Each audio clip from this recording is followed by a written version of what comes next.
Hi, Ashley Needles here, and I wanted to talk about writing character redemption. So, when a character does something wrong, how you can redeem them, whatever it is. Okay, step number one, the person has to eventually acknowledge the wrongdoing. Now, these steps are not in order.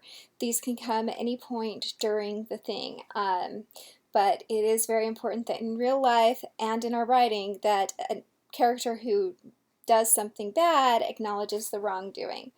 Um, Apologizes for the deed. So not only do they acknowledge that it was wrong, but they apologize to their victim, to those that they hurt. They have to suffer the same or a greater crime. So, like, if a person attempts to rape somebody, they actually have to be raped. If a person, punches somebody, they have to be beaten up, type of thing. Um, they have to they experience a deep loss. This is like if somebody does something truly horrible and is a really bad person, for in the beginning of the book, then you want them to experience a deep loss, such as the loss of their father, like in Gossip Girls. The suffering of a greater crime, that is from Les Mis. The guy goes to a prison camp where he suffers tons of indignities, is beaten and everything else while he's in this prison camp, and he ends up going out of the prison camp and starving and stuff. Okay, so let's see. The person has to make personal sacrifices for the victim. Um, in Gossip Girl, and I'm going to mention that one a lot because that's what I studied to write this, a lot of it, because I love the character arc of Chuck Bass. I think it's one of the best character arcs in television. That one and Spikes in Buffy the Vampire Slayer, those two both work very well for this. So, sorry. Don't slide, computer, don't do that. Don't be tippy. Okay, make personal sacrifices for the victim, i.e. giving up a home so the other one person can feel safe. So like if the two are being forced into the same living situation, one of them leaves so the other one can feel safe. Such as like with stepchildren, one of them's like the evil dude, so he's like, oh, well, I don't want you to feel unsafe because I'm here, so I'm gonna go. Okay. Protecting somebody from a worse predator or protecting the victim from a worse predator.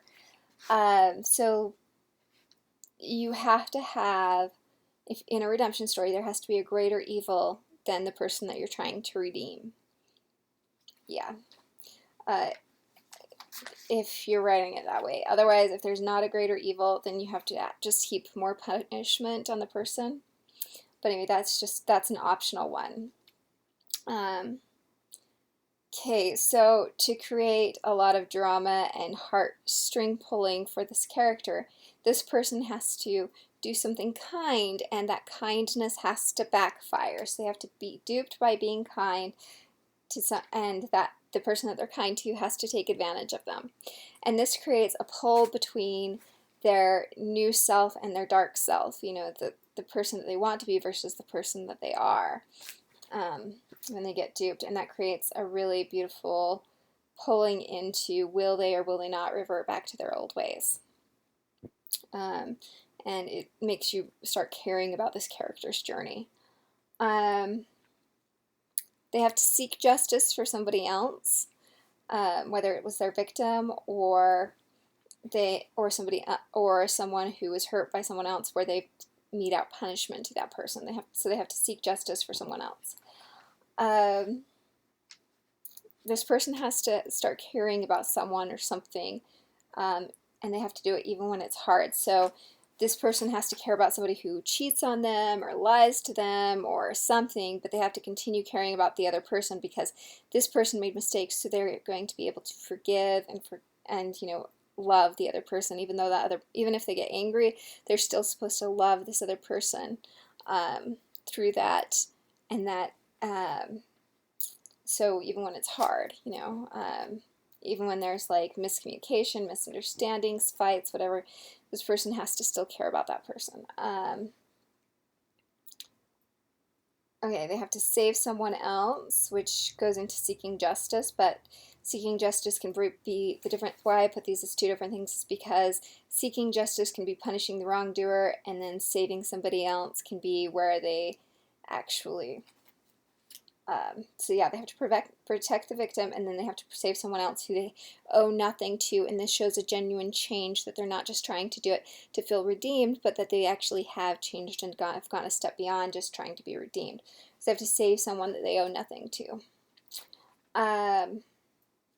They have to make a grand selfless gesture, which, that can be, okay, so in Veronica Mars, I love that show. The reason I stopped hating, I think his name was Logan in it, Logan Echolls, yeah, that was it, was because everybody else is like being mean to Veronica, and there's a surprise party thrown for him, and he's like, well, if you don't like my girlfriend, then all of you can leave. And that was just this, he's doing a social sacrifice of his own popularity in order to stand up for his girlfriend, and that's just beautiful. So that was his grand selfless gesture. Okay, so there has to be a relapse or a mistake destroying what was built.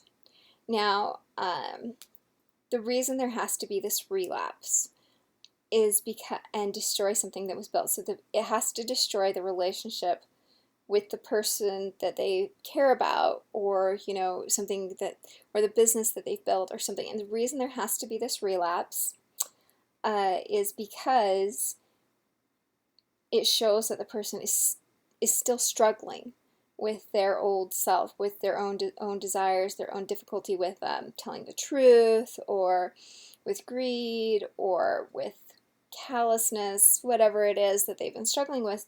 It shows that they're still struggling with it, that life isn't easy for them, and so that relapse really brings to a head just how much you really want this character to succeed, because we all have things that we continue to struggle with in our lives, and people don't just change overnight. So writing a relapse is really good to show that this is real, and to hit points home, and to really give your audience a moment of deep connection with your character. And then after the relapse, the character has to go through a period of self-imposed isolation where they push everyone away, thinking, oh, I haven't changed, I'm still this jerk, blah, blah, blah, blah, blah. And so they push everyone away from them, and they isolate themselves because they're afraid of themselves. They're afraid of that they really are that dark person that they once were.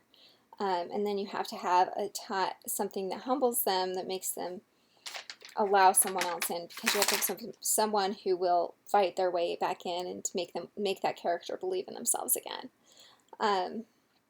So yeah, that's 13 steps of redemption, of redeeming a character in your book. Hope it helps you. I know it's been helping me, so let me know if you like this. If you don't, comment below if you like it, and if you don't like it, then watch somebody else's videos. I'm trying to give you good content here, and yes, I am rambling. But anyway, peace.